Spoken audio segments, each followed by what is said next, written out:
como resposta, lhe diz: hoje mesmo estarás comigo no paraíso.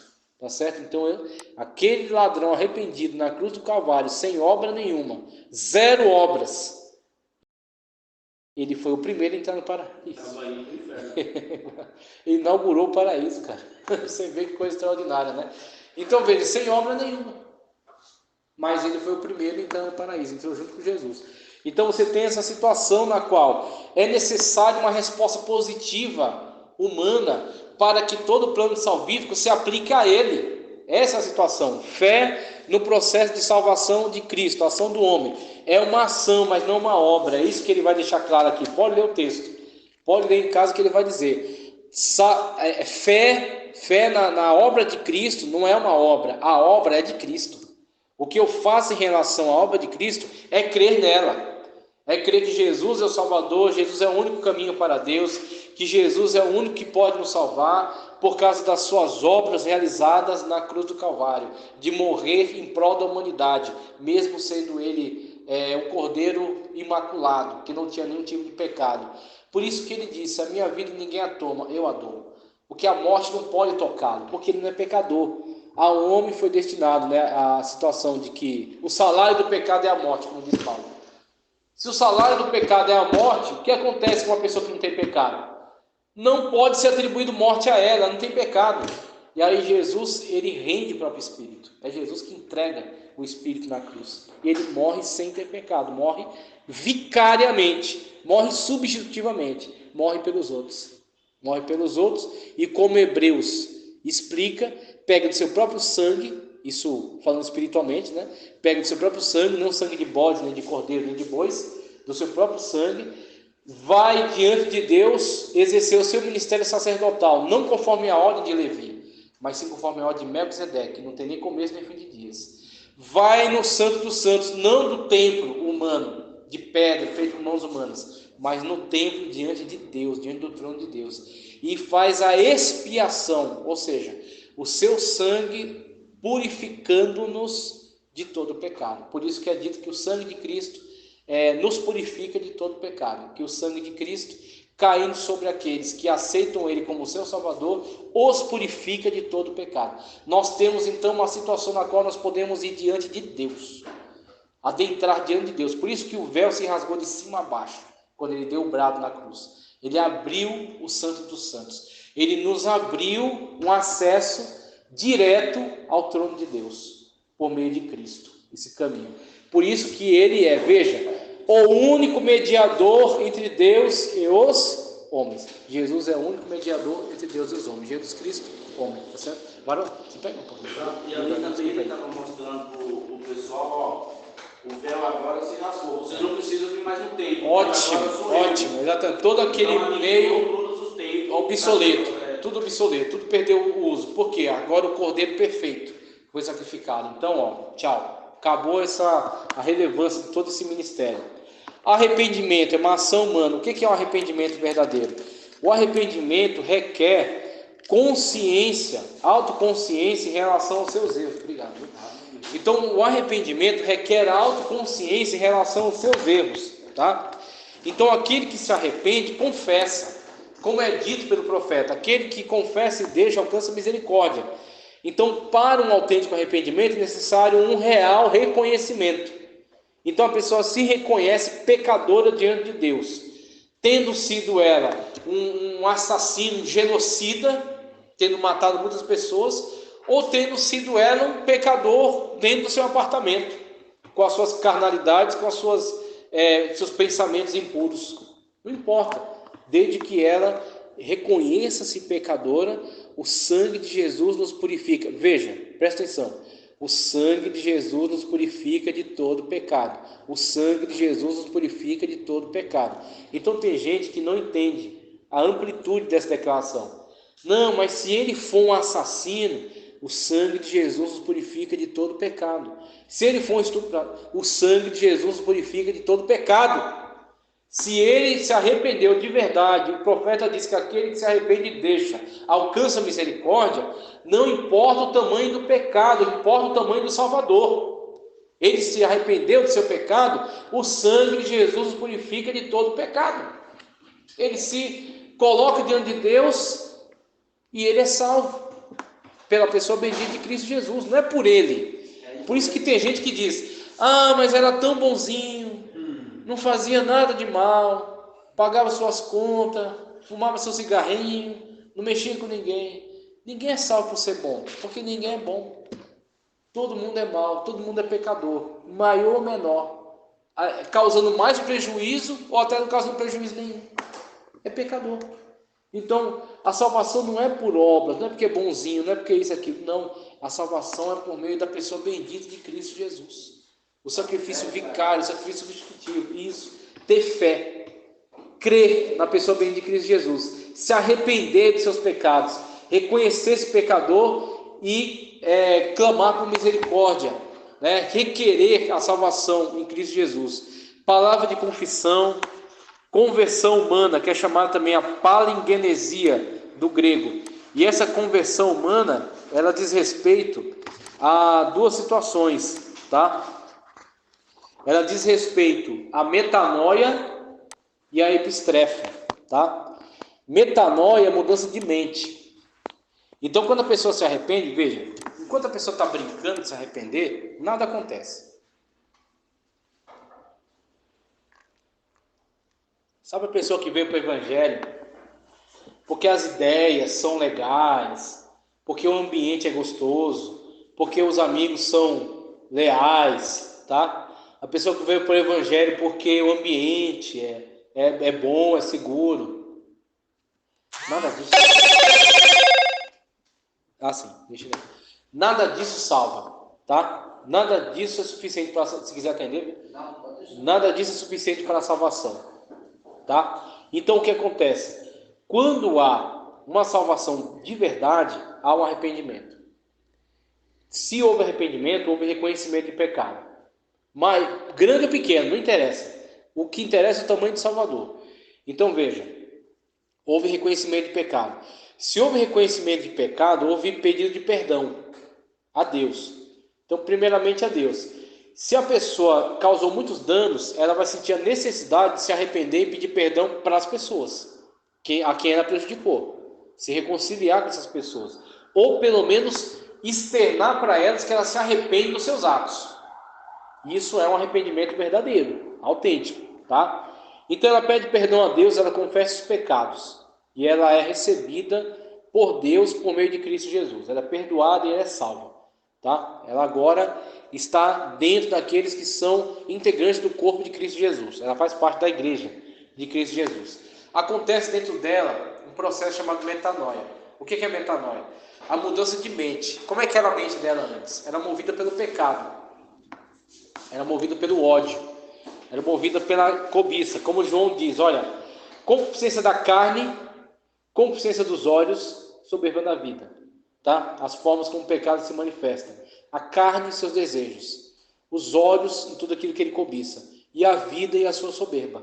O homem achando-se dono de si mesmo, achando que é Deus, achando que é dono do seu nariz, que ele faz o que ele bem entender, que ele quiser, tá? Então tudo isso são expressões do pecado, expressões da natureza pecaminosa, que quando alguém se arrepende verdadeiramente, ela se defronta com isso. E o que ela quer? Mudar. Ela quer uma transformação, quer que Deus transforme ela de dentro para fora. Então, o que vai mudar nela primeiro? A sua mente. Agora vai se desenvolver nela o que é chamado a mente de Cristo. Paulo diz, não vivo mais eu, mas Cristo vive em mim. Então ela passa a ter comunhão com o Senhor Jesus, passa a ter intimidade com o Espírito Santo. Paulo diz, andeis conforme a lei do Espírito, e não cumprireis a vontade da carne. Então o Espírito Santo habita nela agora, e vai impulsionar ela a uma nova atitude, uma nova ação, uma nova forma de viver. Ela ainda vai sentir vontade de meter a mão na cara de certas pessoas, ela ainda vai sentir vontade de tomar um goró, de fumar um cigarro. Se ela usava droga, vai sentir vontade de tirar uma pedra, tá? Se ela roubava, ela vai sentir vontade de meter a arma na cara de alguém e roubar o que ela tem. Ela vai continuar sentindo essa vontade, porque é o velho homem. Só que o Espírito Santo que está dentro dela vai reagir a isso. Vai dizer, não, você é uma nova criatura. Então ela vai ter o quê? Um conflito interno. Paulo disse, olha, porque com minha mente, olha que coisa extraordinária, com minha mente eu sirvo a Deus, Mas nos meus membros há outra lei. Mal, miserável homem que sou, quem me livrará dessa lei, dessa morte, tá certo? Dessa carne. Paulo está descrevendo o conflito interno.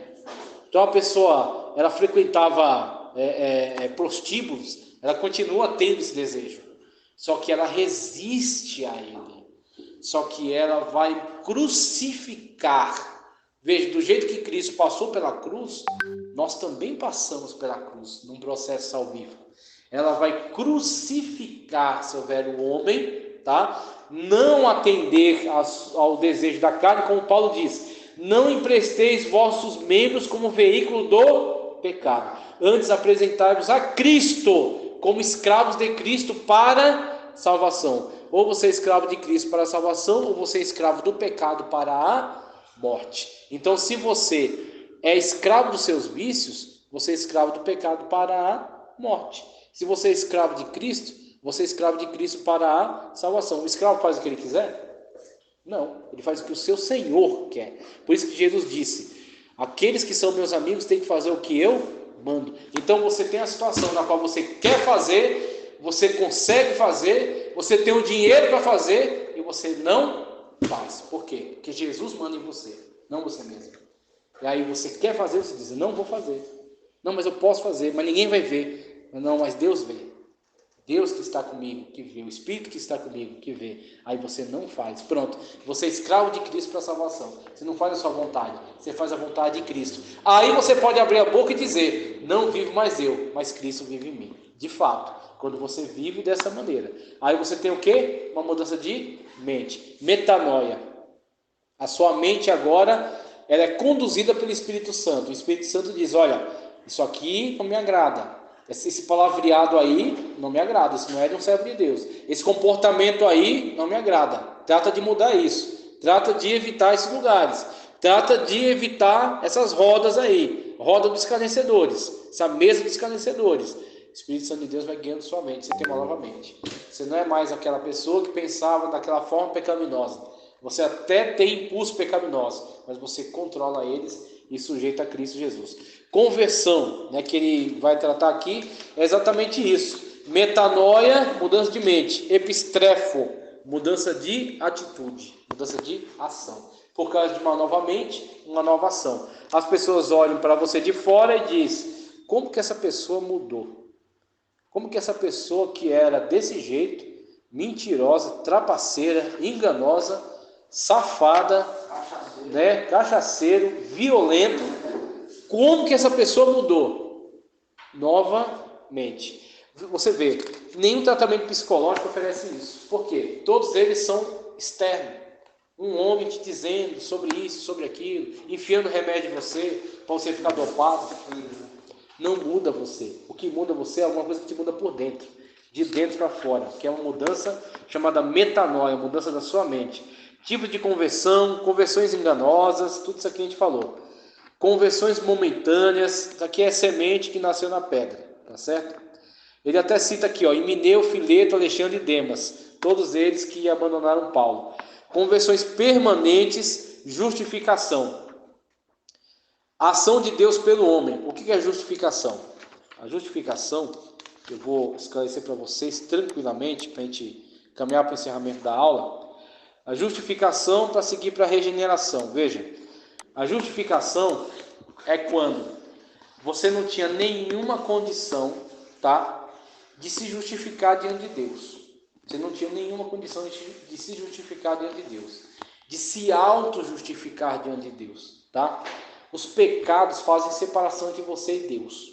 Então você vai vivendo a vida de pecado e esses pecados vão irritando a Deus, esses pecados vão provocando a Deus, esses pecados vão ofendendo a Deus. E o diabo, ele ganha ocasião com cada pecado seu, porque ele é, veja o nome, diabolos. O que é esse diabo? Que lança, tá certo? O que é Satanás ou Satã? Acusador. Então o diabo, vamos colocar assim, tá? Só como exemplo. Ele é tipo de um promotor público, tá? É tipo de um promotor. Então ele está lá dizendo: olha, esse camarada aí, ele peca reiteradamente. O senhor não pode ter comunhão com ele porque o senhor é santo. Então o senhor não pode ter comunhão com uma pessoa dessa. Veja os pecados dele. Aí Paulo disse, a lista que ele tinha contra nós, Jesus cravou-a na cruz. Por quê? Porque era uma lista que Satanás fazia em relação aos nossos pecados. Pecados esses que foram instigados por ele mesmo. Ele cria meios. O pior é que ele não está mentindo. Não está mentindo. Ele está acusando, falando a verdade. Ele cria meios, tá? Para você pecar. Mas você peca por livre escolha. Aí você peca e ele faz o quê? Lista. Pecou aqui, pecou ali. O que ele vai fazer diante de Deus? Está aqui, ó. Olha a pessoa com quem você quer se envolver, ó. Ó, a pessoa que ele é. Pecou aqui. O que Jesus fez? Sim, ele pecou mesmo. Verdade. Ele tudo isso aí que você está dizendo. Só que, ó, dá aqui a lista para mim. Eu morri na cruz sem ter pecado. Ele pecou, ele merece condenação e morte eterna. Só que eu, sendo cordeiro imaculado, não tendo pecado, por isso não podendo ser atingido pela morte, eu morri. Eu morri não por mim mesmo, eu morri por ele. Eu morri por ela. A minha morte foi uma morte substitutiva, foi uma morte vicária, tá certo? No lugar dele, no lugar dela. Então, o pecado dele, o pecado dela, eu comprei para mim, com a minha morte. A minha morte no lugar dele. A condenação dele seria o quê? O salário do pecado é o quê? A morte. Pronto. Então, eu morri a morte dele. Eu morri por ele, eu morri por ela. Então, o pecado dele eu comprei para mim. Por isso que o Pai, Jesus clama, Eli, Eli, sabactani. Deus meu, por que me desamparaste? Porque Jesus sentiu o desamparo de Deus. Porque Jesus na cruz estava carregando o meu e o seu pecado. Aí Deus, ele como que vira o rosto, ou seja, Jesus estava na cruz, só um ser humano, Deus e homem, na cruz, carregando o meu e o seu pecado. Por isso que Jesus toma sobre si, Jesus toma para si a lista que era contra nós. Ele nos justifica, ele chega diante de Deus e ele aplica as suas obras a nós. Essa questão de aplicar as obras, como é que eu exemplifico? É como se você tivesse uma dívida de $1 milhão no banco e Jesus é alguém bilionário que faz assim, ó, passa seu Pix para mim, que eu vou transferir para você o valor necessário para pagar a dívida e para você viver bem. Eu vou transferir para você. É isso que Jesus faz em relação às suas obras diante de Deus por nós. Ele tem as obras? Não, quem tem as obras sou eu. Mas eu transfiro para ele. É como se ele tivesse feito. É como se ele fosse santo. Tá certo? Mas quem é santo sou eu. Mas eu aplico sobre ele a minha justificação. Então Jesus paga a nossa dívida diante de Deus. Nós tínhamos dívidas com Deus, ofendíamos a Deus com o nosso pecado. O que Jesus faz? Sim, ele ofende o Senhor com o pecado dele. Mas eu morri no lugar dele. Então eu comprei a condenação dele. O meu sangue sobre ele purifica ele de todo pecado, apaga o pecado e faz com que ele tenha acesso direto a Deus. Então você tem aí a chamada justificação. Quais são os resultados dela? Inocência, tá? Página 50. Paz com Deus. A primeira coisa de uma pessoa que é verdadeiramente salva. A primeira coisa que ela abre a boca para dizer: eu sinto uma paz que eu nunca senti. Eita, eu sinto uma paz que eu nunca senti. Parou para pensar sobre isso? Porque de onde vem esse negócio? Dela sentir, como assim sentir paz? A gente olha de fora e fala a mesma coisa. Entrou com essa roupa ridícula, foi lá para Jesus com essa roupa ridícula e continuou com essa roupa ridícula aí. E agora diz que tem paz? Por quê? Mesmo que ela esteja trajando uma roupa ridícula, da qual ela veio do mundo, das suas fantasias, mas a partir daquele momento, internamente, ela é uma nova criatura. E ela vai buscar agora, a partir dessa mudança interna, o externo dela vai mudar automaticamente. Ela vai buscar agora uma outra postura, uma outra forma de viver, tá certo? E aí ela alega o quê? Essa paz, que é o quê? Dívida quitada. Jesus Cristo quitou sua dívida diante de Deus. E aí agora, uma vez que você aceitou Jesus como seu Salvador, todo aquele crédito que você tinha com Jesus foi transferido para você. Sua dívida foi paga e você agora está sentindo comunhão com Deus. Deus dá um abraço. É como o pai abraçando o filho pródigo. Ele abraça. Ele recebe, ele põe o anel no dedo, chinelo no pé e roupa nova. festa para você. Por quê? Porque você voltou. Então você tem essa coisa extraordinária e esperança futura. Esperança futura por quê? Garantia de salvação pela presença do Espírito Santo de Deus em nós. Regeneração. A regeneração, que na verdade é chamada palingenesia, que eu citei atrás. É na verdade a regeneração. A regeneração é você ser agora regenerado, ou seja, primeiro você foi gerado, agora você foi regenerado, você foi gerado em pecado.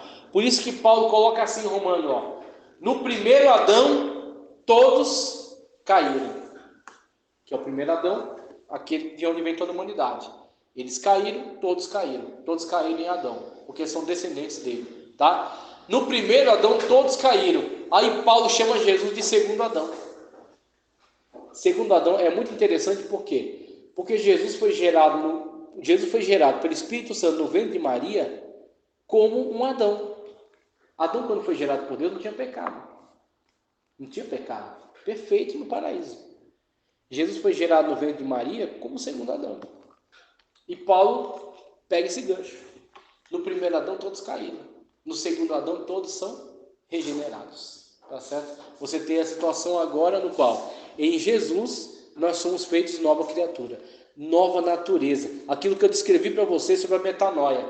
Muda a mente do cabra, muda a mente da mulher, mudou a mente dele, aquilo vai mudar toda a sua vida, vai mudar todo o seu comportamento. Era agressivo, não é mais, continua sendo esquentado. Então, as situações acontecem, o sangue ferve. Antes, quando o sangue fervia, já havia uma enxurrada de palavrões. Depois dos palavrões, vinha os tapas. Depois dos tapas, sabe-se lá se não vinha facada. Tá? Por quê? Porque era guiado pela sua natureza violenta, agressiva, pecaminosa. Agora, o sangue ferve do mesmo jeito. Só que ele segura. Ele fala, opa, se dependesse de mim, eu dava um tapa, mas e o meu testemunho? E Jesus, como é que fica? E o nome de Cristo sobre mim, como é que fica? Aí o que ele faz? Ele segura. Aí ele vai orar, vai andar, vai contar até 10, sei lá. Ele se vira, mas ele não permite que o seu velho homem se expresse. Por quê? É uma nova criatura, é uma nova natureza, é regenerado. Gerado de novo. Gerado a partir do segundo Adão, em Cristo Jesus. No intelecto, uma mudança de mente, como eu já descrevi. Na vontade, uma mudança de atitude. A sua vontade agora é subordinada a Deus. Nas emoções, agora você vai se livrar dos sentimentos de rancor e de ódio através do quê? Primeiro, pedindo perdão. Depois, liberando perdão. Aí você tem que parábola? Você tem aquela parábola do credor incompassivo. Quando o cara devia, né, 1 milhão, vou colocar assim, o cara devia 1 milhão. E o rei manda os cobradores, chama o cara, audiência, tal, joga ele na cadeia, vende os bens dele, vende os filhos dele como escravo. E ele se joga no chão, pede misericórdia, me dá mais tempo, tal. Aí o rei olha assim, sabe que ele não vai conseguir pagar nunca, fala, ó, é o seguinte, está perdoado, deve mais nada. Vai embora. Deve mais nada. Aí ele vai. Só que quando ele chega lá fora, ele tromba com um cara que devia 100 conto para ele. Devia 100 conto. E dificuldade de pagar e tudo mais. Devia 100. O que ele faz? Ele acabou de ser perdoado de 1 milhão. Ia ter sua vida toda destruída. Seus filhos vendidos como escravo. Ele agarra no pescoço do cara e quer jogar o cara na cadeia por causa de 100 conto. Aí os funcionários do rei veem aquela atitude dele e falam, opa, aquele cara que o senhor perdoou 1 milhão que ele devia, está jogando o cara na cadeia ali fora por causa de 100 conto. E aí o rei faz o quê? Traz de volta. Vou revogar aquilo que havia dito e vai ser preso e segue todo o processo. Presta atenção, tem uma coisa que a gente deixa passar, mas que é muito grave, muito séria. Jesus, quando ensinou a oração, ele disse assim, ó, que seja feita a tua vontade, se na terra como no céu e tudo mais, né? Só que ele diz assim, ó, perdoa as nossas dívidas, como é que ele diz? Assim como temos, é condicional. É condicional. O perdão de Deus é condicional. Perdoa nossas dívidas. Em que medida? Na medida em que temos perdoado. E se você não perdoar? As suas dívidas, ó. Se você não perdoa, você não é perdoado. Tem crente que vai para o inferno porque o outro não chamou ele para uma festa. E ele ficou com rancor, e alimenta esse rancor, e fica desejando a morte do irmão por causa disso. E ele não libera perdão. Não fala assim, tá bom, irmão, você não me chamou, mas não tem nada contra você, tudo bem. Fique em paz, tudo bem. Zero, tem dívida nenhuma, não tem rancor nenhum. Mas não, em vez de liberar perdão, fica alimentando rancor, alimentando ódio, alimentando ira, imaginando a morte daquela pessoa, imaginando a desgraça na vida dela. Você acha que numa mente dessa o Espírito Santo de Deus habita? Óbvio que não. Essa pessoa não é salva. Por quê? Ela não perdoa. Se ela não perdoa, ela não é perdoada. Se ela não é perdoada, ela é pecadora, impenitente. Assim, ela tem as mesmas dívidas diante de Deus. Por quê? Porque o mérito de Cristo não pode ser aplicado a ela, porque ela não perdoa. Assim, ela não é perdoada por Deus. Assim, ela inviabiliza sua própria salvação, porque ela não perdoa, porque ela não libera perdão, tá? Então, caminhando para o final, que o tempo já foi, adoção. Essa adoção é o seguinte: nós estamos incluídos na família de Deus, e isso não é pouca coisa. Nós somos filhos e filhas de Deus. Sendo filhos e filhas de Deus, nós temos privilégios e nós temos também obrigações.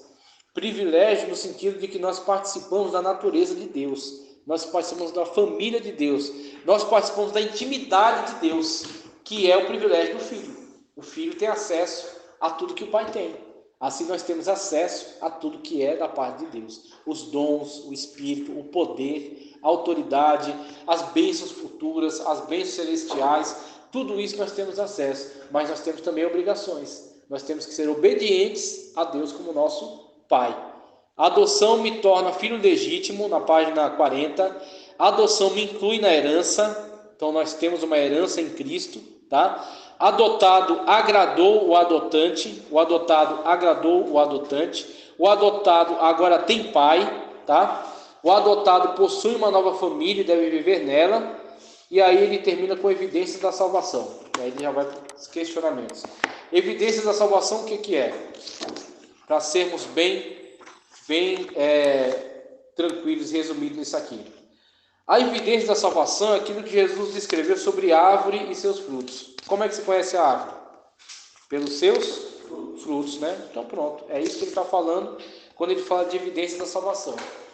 Se você não tem o fruto do Espírito, paz, longanimidade, benignidade, bondade, temperança, tudo mais, esquece que você não faz parte, tá? Jesus disse, olha, eu sou a videira verdadeira, vós sois a vara. Toda vara que está em mim dá fruto. Toda vara que dá fruto, limpa para que dê mais fruto.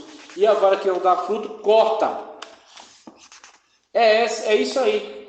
Se você não tem fruto, você não tem nada. Se você não tem nada em Cristo, você não pertence a Ele. Então, se você pertence a Ele, você é uma vara ligada na videira. Está sendo alimentado com a seiva e tem fruto. E o fruto do Espírito, como Paulo descreve. Então, ter fruto é mais importante do que ter dom. Ter fruto é mais importante. Que o fruto fala acerca do que você é. E o dom fala acerca daquilo que você tem. Você tem um dom da parte de Deus, Deus te usa nesse dom, para o bem da igreja. Mas isso é independente do fruto. O fruto fala acerca de quem você é. Se você está em ligação. Por isso que naquele dia, muitos vão dizer, em teu nome preguei, curei, expulsei demônio, tal. Jesus vai dizer para eles. Jesus não vai dizer que estão mentindo, que eles não fizeram. Jesus vai dizer, apartai-vos de mim, porque não vos conheço. Por quê? Tinha dom, mas parou de produzir fruto. Por que parou? Porque era uma vara desligada da videira. Vara desligada da videira não é limpa. Se não é limpa, não gera mais fruto. Fica poluída do seu pecado, dos seus erros, das suas contaminações. Não tem nada com Cristo. Tinha dom, mas não tinha fruto. Mas pode uma árvore dar fruto e depois ela parar de dar fruto? Sim, aí a situação na qual ele estava ligado em Cristo, mas em algum momento ele se desligou de Cristo. Aí ele parou de ter aquela comunhão, parou de alimentar aquele relacionamento com Cristo. E aí muitas das vezes ele até está dentro da igreja, sabe pregar, sabe cantar, sabe fazer isso e aquilo. As pessoas têm ele como um grande servo de Deus. E aí ele continua, porque ele sabe fazer aquilo ali. Mas ele não tem fruto, não tem como eu comer mais. Perdeu e a gente nem sabe, a gente olha de fora e pensa que está tudo bem. Veja, evidências da salvação, como ele coloca aqui, para a gente acabar. Evidências interiores, a mudança, né, que acontece dentro da gente, tranquilo. Na página 40, na página 65, tem um texto do cremos aqui, da declaração de fé, tá? Então é interessante você ler. Salvação para todas as pessoas, é da declaração. Natureza da salvação, regeneração, santificação e glorificação e destino dos salvos. Tudo isso aqui, ó, é texto da declaração de fé, tá? Vocês lêem direitinho em casa. A graça de Deus, ok. Então isso aqui é texto da declaração de fé, isso aqui é tranquilo.